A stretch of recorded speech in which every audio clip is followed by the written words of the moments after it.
Shalom, selamat siang Bapak Ibu kekasih Tuhan, apa kabar? Puji Tuhan kita bisa bertemu lagi dalam ibadah PKLU pada hari ini. Ibadah PKLU hari ini akan dipimpin oleh Penatua Bapak Nafi. Untuk itu sebelum kami mulai ibadah ini, saya undang Bapak Ibu semua untuk berdiri. Bapak Ibu kasih Tuhan, kita menyanyi dari Kidung Jemaat 4.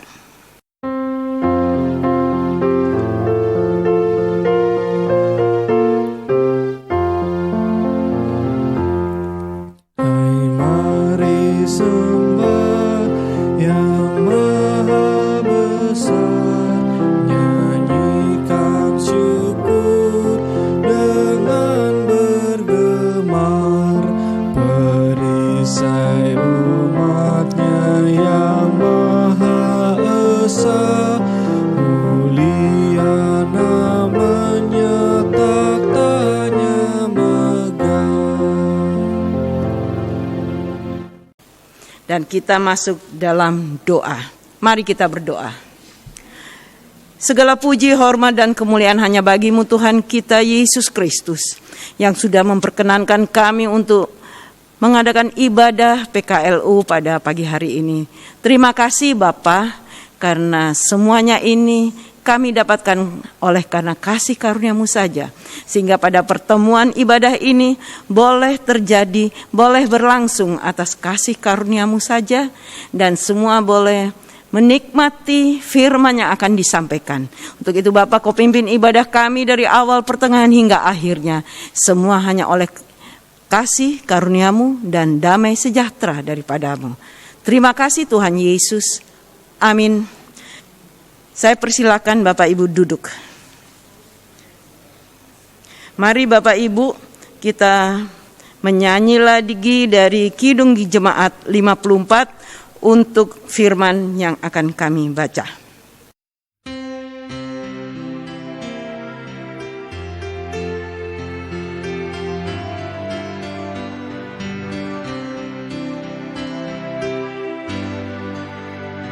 Di hati kami Tuhan, Kau tulis sabda-Mu, supaya kami juga setia dan teguh. Kendati gunung goyah, binasa dunia, kekalah firman Allah selama-lamanya.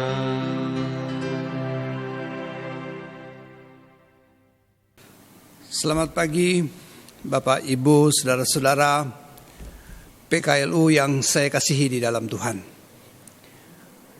Hari ini kita bertemu kembali walaupun hanya lewat media sosial saja. Nah, kita akan masuk dalam pembacaan firman Tuhan. Firman Tuhan hari ini terambil dari Amsal pasal 20 ayat 19 sampai dengan ayatnya yang ke-24. Amsal 20 ayat 19 sampai dengan ayatnya yang ke-24. Nah, kalau Bapak Ibu mempersiapkan bacaannya, kalau sudah ditemukan biarkan saja terbuka. Kita mohon bimbingan Roh Kudus untuk pembacaan firman Tuhan ini. Mari kita berdoa. Tuhan, di hari yang berbahagia ini kami anggota PKLU sudah berkumpul. Kami sudah menyiapkan hati kami. Bersama-sama kami akan membaca atau mendengar sebagian daripada firman Tuhan, yaitu dari Amsal pasal 20 ayat 19 sampai 24. Kami mohon pertolongan Tuhan, supaya Tuhan membimbing kami dengan Roh-Mu yang kudus, dan kami boleh dapat mengerti tentang kebenaran firman Tuhan, bukan dengan kekuatan atau kepandaian kami, tetapi dengan pertolongan Tuhan. Terima kasih Bapa, layakanlah kami. Dalam nama Tuhan Yesus kami sudah berdoa. Amin. Baik Bapak Ibu sekalian, saya undang untuk berdiri. Kita akan mendengar pembacaan firman Tuhan ini. Saya akan membacakannya bagi Bapak Ibu Saudara sekalian. Ayat 19 dari Amsal 20. Siapa mengumpat membuka rahasia. Sebab itu janganlah engkau bergaul dengan orang yang bocor mulut. Siapa yang mengutuki ayah atau ibunya, pelitanya akan padam pada waktu gelap. Milik yang diperoleh dengan cepat pada mulanya, akhirnya tidak diberkati. Janganlah engkau berkata, aku akan membalas kejahatan. Nantikanlah Tuhan, Ia akan menyelamatkan engkau. Dan dua macam batu timbangan adalah kekejian bagi Tuhan, dan neraca seorang itu tidak baik. Langkah orang ditentukan oleh Tuhan, tetapi bagaimanakah manusia dapat mengerti jalan hidupnya? Sampai sedemikian jauh pembacaan firman Tuhan. Yang berbahagia ialah mereka yang mendengar firman Tuhan dan menaruhnya dalam hidup sehari-hari. Haleluya, haleluya, haleluya, haleluya. Bapak Ibu dipersilakan duduk kembali. Salam. Kita sudah sebenarnya cukup familiar dengan kitab Amsal. Kitab Amsal ini terdiri dari 31 pasal dan 915 ayat. Seandainya kalau kita membaca satu pasal saja satu hari, satu bulan selesai. Itu kalau satu pasal. Tetapi sebenarnya 31 pasal ini satu hari selesailah. Atau 2 hari.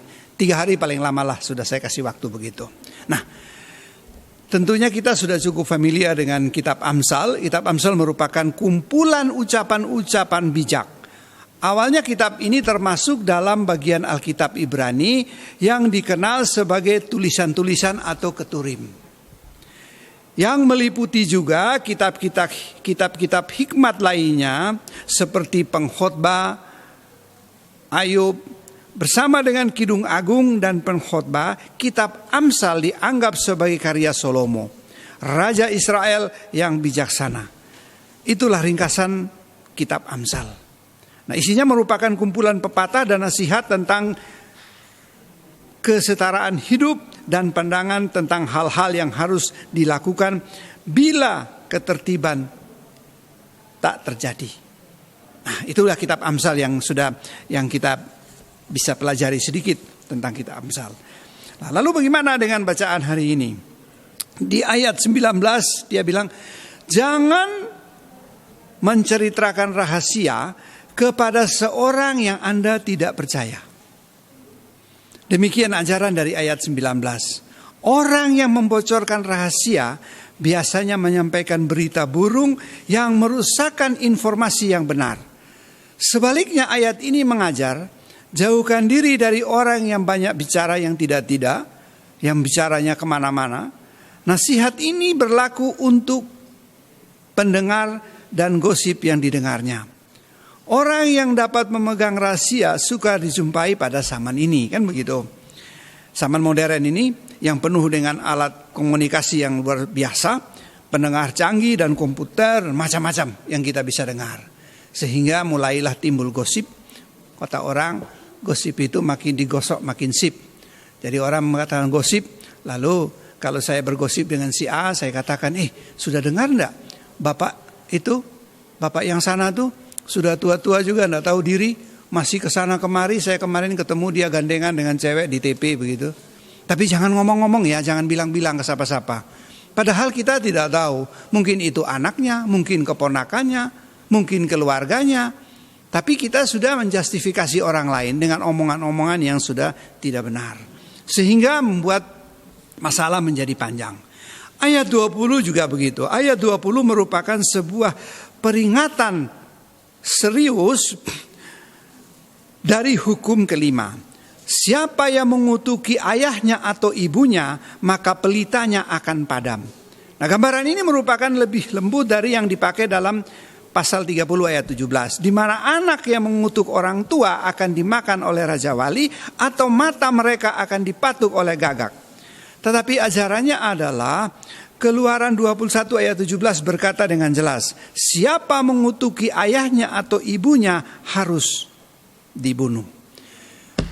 Nah, ayat ini cukup keras, teguran kepada anak-anak. Tetapi begini Bapak Ibu saudara sekalian yang saya kasihi dalam Tuhan. Kita sebagai orang tua pun kita harus bisa memposisikan diri kita sebagai orang tua. Sehingga ada penghormatan dari anak-anak cucu kepada kita. Kadang-kadang kan kita lihat banyak orang tua yang kalau orang Surabaya bilang tingkahnya pencilaan ndak karu-karuan. Bagaimana anak-anak bisa menghormati orang tua kalau orang tua seperti ini? Apapun itu juga anak-anak tidak boleh berbuat kasar kepada orang tua. Mereka harus berbicara yang baik kepada orang tua. Kadang-kadang Tuhan juga memakai anak-anak untuk menegur kami sebagai orang tua. Bapak Ibu saudara sekalian dengan saya. Tuhan memakai anak-anak atau Tuhan memakai orang yang lebih muda jauh dari kita untuk menegur kita. Tetapi kadang-kadang dengan ego kita sebagai orang tua kita katakan, tidak usah macam-macam sama orang tua. Kamu belum jadi orang, saya sudah jadi orang. Kamu baru jadi majelis kemarin saja berlagu sama saya. Saya ini sudah jadi majelis sudah 5 periode, 6 periode. Tapi jadi majelis juga ya begitu sajalah. Sehingga menimbulkan apa? Menimbulkan gejolak di antara keluarga. Saya baca di medsos juga di koran ada orang di Jawa Barat, seorang tua menyekolahkan anaknya sampai pengacara, sampai menjadi pengacara, sampai S2. Lalu dia berperkara dengan ayahnya. Menyumpah-nyumpah ayahnya. Mungkin Bapak Ibu juga membaca. Ketika masih sidang di pengadilan, si anak itu meninggal. Nah ini salah sapa. Apapun itu anak-anak, ingat bahwa orang tua. Perjuangan orang tua cukup berat. Orang tua juga tidak minta apa-apa, balasan macam-macam. Tapi ada penghormatan. Cuma kita sebagai orang tua, kita juga harus bisa memposisikan diri kita sebagai orang tua. Sehingga kita patut dihargai oleh anak-anak. Gampangnya ngomong begini. Kalau saudara ingin dihargai oleh orang lain, hargai dulu orang lain. Sehingga saudara dihargai oleh orang lain. Sering kan terjadi masalah dalam rumah tangga. Ada keluarga kita kunjungi, sudah tinggal ibunya, sudah pikun, anak-anaknya tidak tinggal dengan dia, tinggal di tempat lain. Siapa yang bertanggung jawab terhadap ini? Nah inilah kita minta peran kita bersama-sama. Saya juga tidak memposisikan diri membela anak-anak, tetapi marilah kita sebagai orang tua, kita juga memposisikan diri kita supaya patut menjadi orang tua. Memang dalam firman Tuhan, Tuhan katakan, hai anak-anak, taatilah orang tuamu. Hormatilah orang tuamu. Tetapi ayat berikut pun juga ada. Hai bapak-bapak. Kasihilah anakmu. Sayangilah dia. Hormatilah dia. Sama-sama. Ada balance. Jadi Tuhan tidak hanya memberikan kita orang tua otoritas untuk mendidik anak-anak. Tapi Tuhan juga memberikan kepada anak-anak supaya anak-anak bisa menegur kita sebagai orang tua. Itu yang bisa kita lihat dari ayat 20. Ayat 21 dia bilang begini. Ayat ini adalah seperti ayat di pasal 13. Di pasal 13 ayat 7 ayat di pasal 30 ayat 17. Maaf, di pasal 13 ayat 11. Ini ayat yang 21. Adalah ayat 21 dia bilang adalah ayat 21, maaf Bapak Ibu. Milik yang diperoleh dengan cepat pada mulanya akhirnya tidak diberkati. Nah, ayat 21 ini adalah seperti pasal 13 ayat 11. Barang warisan tidak dihargai sama seperti barang yang diperoleh dari kerja keras. Beberapa anak menjadi rusak karena warisan kekayaan. Uang yang diperoleh cepat pada mulanya menghancurkan inisiatif dan pertumbuhan pribadi. Akhirnya mereka menjadi celaka daripada orang-orang yang bekerja keras untuk mendapatkan uang. Jadi ayat ini mengatakan begini. Apa yang kita peroleh dengan gampang akan hilang juga dengan gampang. Karena dapatnya gampang, hilangnya gampang. Bapak Ibu tentu familiar dengan apa yang ditulis di dalam Lukas pasal 11 ayat 32. Nanti bisa dibaca. Ingat-ingat dicatat Lukas pasal 15 ayat 32. Di situ dia cerita tentang bagaimana seorang anak meminta warisan kepada bapaknya. Bapaknya masih ada, dia ngotot minta warisan kepada bapaknya. Lalu bapaknya memberikan warisan kepadanya. Setelah menerima warisan dari orang tua, dia menjual semua warisan itu, dia pergi dan foya-foya. Akibat daripada foya-foyanya dia itu tadi, dia menjadi melarat, menjadi miskin, bahkan minta makanan yang diberikan kepada babi pun orang tidak memberikan kepada dia. Itu akibatnya. Cerita berikutnya, dia kembali ke rumah bapaknya. Nah, Bapak Ibu bisa membacakan sendiri. Nah, ini yang dimaksudkan adalah kita dapat dengan gampang. Dan bukan hanya itu saja. Kita juga sebagai orang-orang tua, kita juga sebagai keluarga, sebagai kepala keluarga. Kadang-kadang kan berkat yang datang kepada kita, berkat yang merah-merah ya abu-abu juga kita sulit untuk membedakan. Atau memang sengaja disulitkan untuk membedakan. Mana itu yang dikehendaki Tuhan dan mana yang tidak dikehendaki Tuhan. Kita memang sengaja untuk. Tetapi Tuhan minta kepada kita supaya kita memperhatikan berkat-berkat yang kita dapat. Apakah berkat itu dari Tuhan atau berkat itu bukan dari Tuhan. Sehingga kita boleh mempergunakan berkat itu dengan baik dan benar. Di ayat yang ke-22. Ayat 22. Janganlah engkau berkata, aku akan membalas kejahatan. Nantikanlah Tuhan, ia akan menyelamatkan engkau. Ayat 22 sepertinya berisi ajaran yang lebih cocok dengan perjanjian baru daripada ajaran perjanjian lama. Perjanjian lama mengajarkan hukum harus mata ganti mata dan gigi ganti gigi. Yesus sebaliknya berkata, berilah pipimu sebelah lagi dan jalanilah 2 mil. Kan ada di dalam Alkitab itu, saudara bisa membacakan, di kitab Roma ada, nanti saudara bisa membaca sendiri ayat pasal 12 dan seterusnya dan banyak yang kita baca. Jadi Tuhan mengatakan, janganlah kamu mengambil hak Tuhan untuk membalas kejahatan dengan kejahatan. Tetapi serahkan kepada Tuhan, nanti Tuhan yang akan mengurus. Tetapi dalam hidup ini kita bilang, wah kalau tunggu Tuhan kelamaan nih. Lebih baik lu tak gampar sekarang aja sudah. Buat apa saya tunggu Tuhan lagi? Lebih baik kamu berangkat saja dari sini. Orang tua sudah tidak senang lagi sama kamu. Dan lain sebagainya. Jadi kita tidak sabar. Kita tidak bisa menerjemahkan firman Tuhan ini. Tuhan tekankan kepada kita.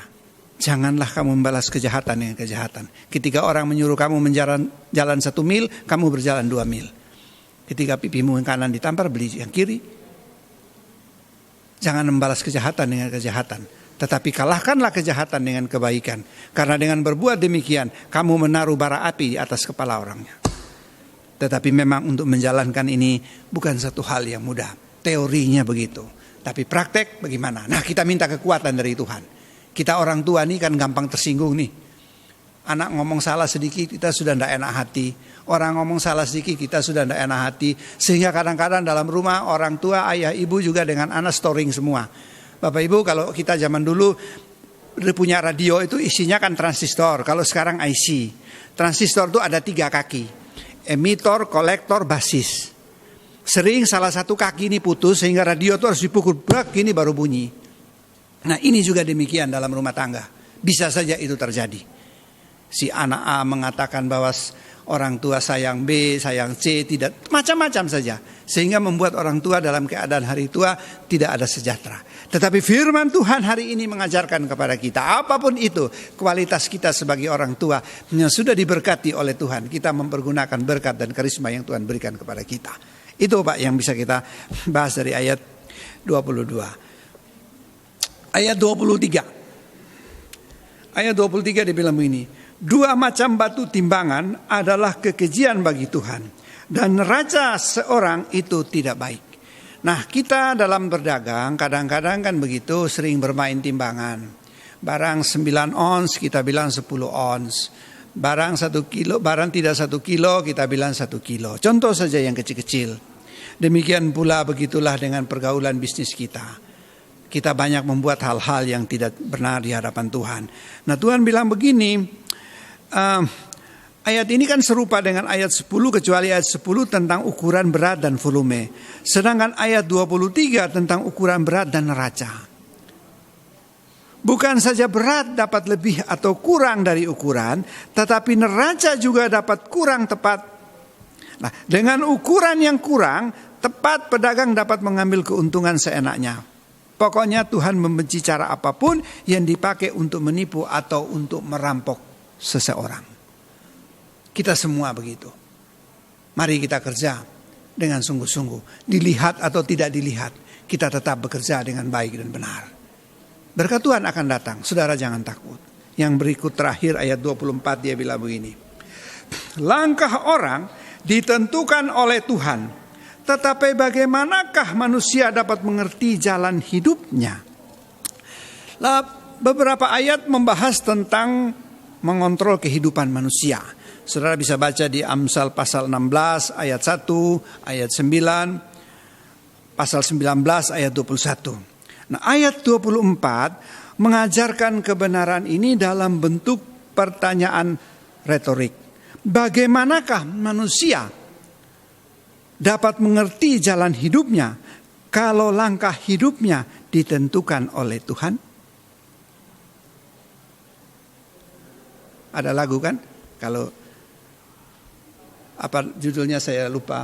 Tadi malam saya ingat, sekarang sudah lupa lagi. Itu Bapak Ibu Saudara sekalian. Nah, Amsal pasal 16 ayat 1, manusia dapat menimbang-nimbang dalam hati, tetapi jawaban lidah berasal daripada Tuhan. Amsal 16 ayat 9, hati manusia memikirkan jalannya, tetapi Tuhanlah yang menentukan arah langkahnya. Ayat pasal 19 ayat 21, banyaklah rancangan di hati manusia, tetapi keputusan Tuhanlah yang terlaksana. Mari kita renungkan firman Tuhan ini, sehingga kita boleh berjalan, setiap langkah diatur oleh Tuhan.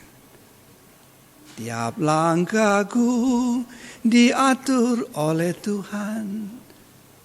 Kan begitu ada lagu. Nah, kita serahkan ke dalam tangan Tuhan. Tanggung jawab kita sebagai manusia, dan Tuhan akan memberikan berkat kepada saudara dan saya. Nah, sebenarnya masih ada hal-hal yang disampaikan, berhubung ini waktunya sangat pendek sehingga kita tidak bisa bicara banyak, tetapi di lain kesempatan kita akan membahas lagi firman Tuhan ini. Karena ada beberapa hal yang harus kita sampaikan. Siapa mengumpat membuka rahasia, tetapi siapa yang setia menutupi perkara. Siapa mengumpat membuka rahasia, sebab itu janganlah engkau bergaul dengan orang yang bocor mulut. Percaya Tuhan beserta dengan kita hari lepas hari. Walaupun dalam keadaan hari tua, mungkin secara fisik kita dalam keadaan tidak kuat. Tetapi percaya Bapak Ibu Saudara sekalian, bahwa kasih karunia dan anugerah Tuhan dan karisma yang Tuhan berikan kepada kita orang tua, sehingga kita patut menjadi orang tua yang disayangi oleh anak, cucu, dan keluarga. Tuhan memberkati kita semua. Amin. Untuk menyambut firman Tuhan ini, mari kita sama-sama menyanyi dari Gita Bakti 244, baitnya yang pertama.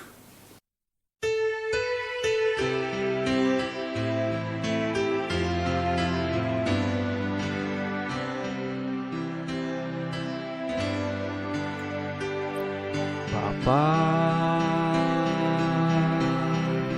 Engkau sungguh baik, kasih-Mu melimpah di hidupku. Bapa,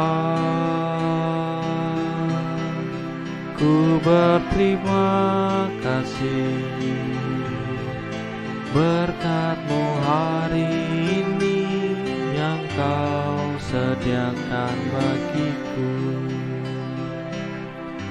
Ku naikkan syukurku buat hari yang Kau beri, tak habis-habisnya kasih dan rahmat-Mu.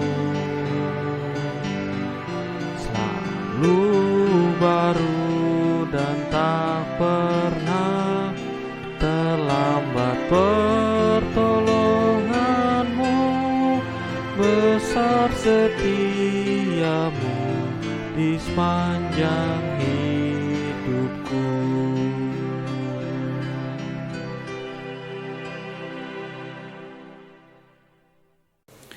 Baik Bapak Ibu Saudara sekalian yang saya kasihi di dalam Tuhan, mari kita bersama-sama kita tunduk kepala, kita masuk dalam doa syafaat. Mari kita berdoa. Tuhan Allah, Bapa kami yang telah meminta kami untuk menjadi terang di dunia yang gelap ini. Tolong kami sepanjang hari ini untuk menjadi penolong dan teladan bagi orang-orang yang berhubungan dengan kami. Tolong kami membawa penghiburan kepada orang-orang yang berduka cita dan kekuatan kepada orang-orang yang berada dalam pencobaan. Tolong kami membawa keberanian kepada orang-orang yang menghadapi ketakutan dan bimbingan kepada mereka yang mencari ke jalan hidup ini. Tolong kami membawa semangat kepada orang-orang yang tawar hati dan putus asa.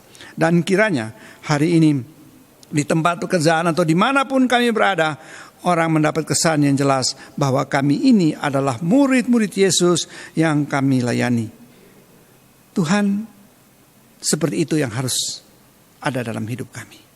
Dalam keadaan hari tua kami, dalam ketidakberdayaan kami. Kami dalam keadaan sakit, kami dalam keadaan lemah tubuh.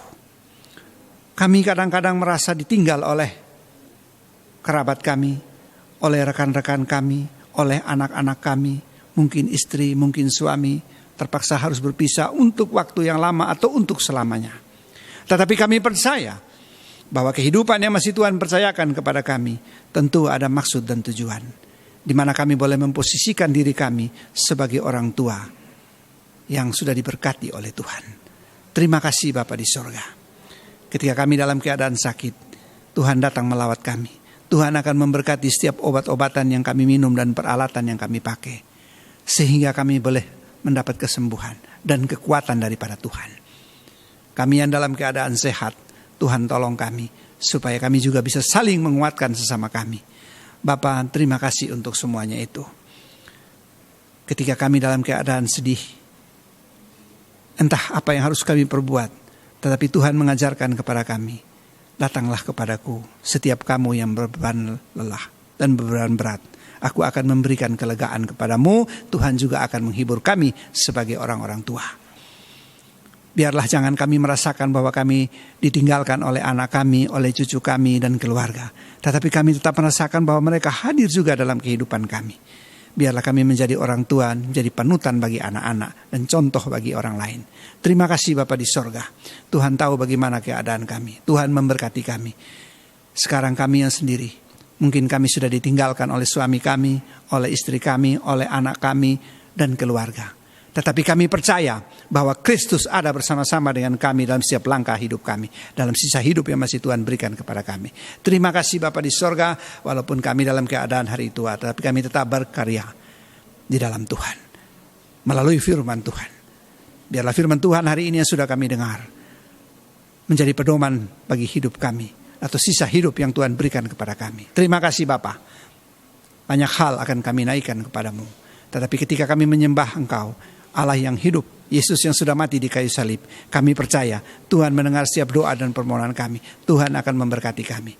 Bapa, tolonglah Tuhan juga memberkati pengurus PKLU, baik ketua PKLU, wakil, sekretaris, bendahara dan semua anggota PKLU. Tuhan memberkati kami semua, sehingga kami berjalan dalam berkat Tuhan. Terima kasih Bapa. Tuhan boleh terima dengar doa kami, karena kesemuanya kami mohon di dalam Kristus, Tuhan dan Juru Selamat kami yang sudah mengajar kami berdoa. Bapa kami yang ada di sorga, dikuduskanlah namamu, datanglah kerajaanmu, jadilah kehendakmu di bumi seperti di sorga. Berilah kami pada hari ini makanan kami secukupnya, dan ampunilah kami akan kesalahan kami, seperti kami juga mengampuni orang bersalah kepada kami. Dan janganlah membawa kami ke dalam pencobaan, tapi lepaskanlah kami daripada yang jahat. Karena Engkaulah yang mempunyai kerajaan dan kuasa dan kemuliaan sampai selama-lamanya. Amin. Bapak Ibu sekalian, kita masuk dalam persembahan. Untuk itu hendaklah kita mengingat firman Tuhan yang terambil dari 2 Korintus 9 pasal yang ke-7. Yang berbunyi, hendaklah masing-masing memberikan menurut kerelaan hatinya, jangan dengan sedih hati atau karena paksaan, sebab Allah mengasihi orang yang memberi dengan sukacita. Untuk itu kita menyanyi dari Gita Bakti 85.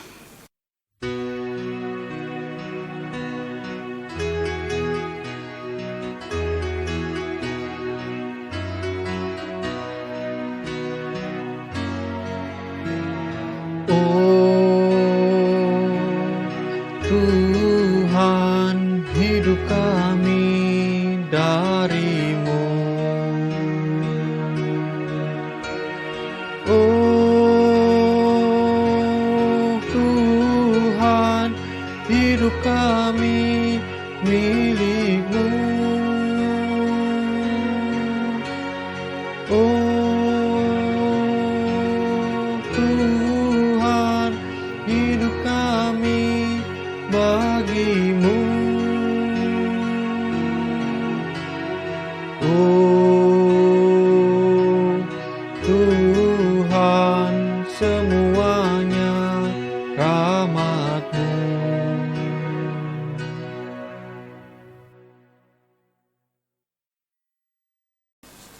Saya undang Bapak Ibu sekalian berdiri, kita akan bawa doa kita, persembahan kita dalam doa.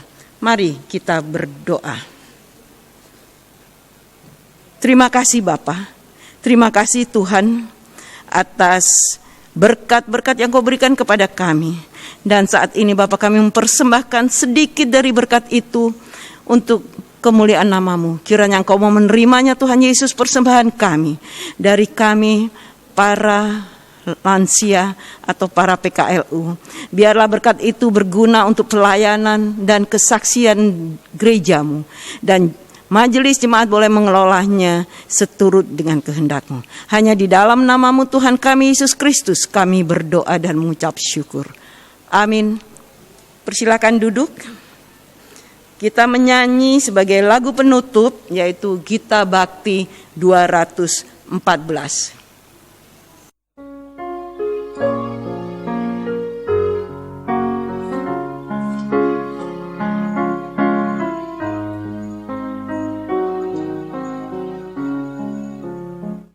Tiap langkahku diatur oleh Tuhan, dan tangan kasih-Nya memimpinku.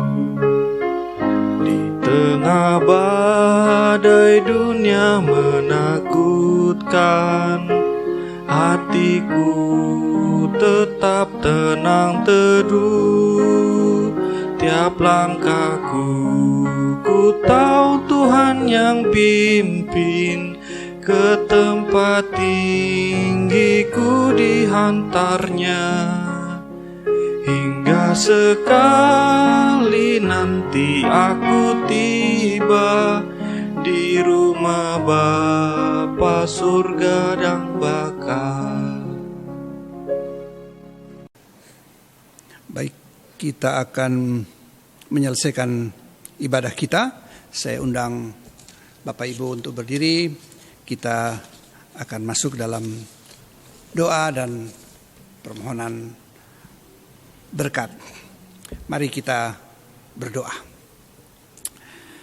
Tuhan, terima kasih atas sapaan firman-Mu yang begitu luar biasa serta implementasinya. Tuhan, keadaan sekarang dalam keadaan yang serba sulit. Kadang-kadang kami dalam keadaan hari tua mungkin tidak bisa berjumpa dengan anak-anak kami, dengan cucu kami dan keluarga.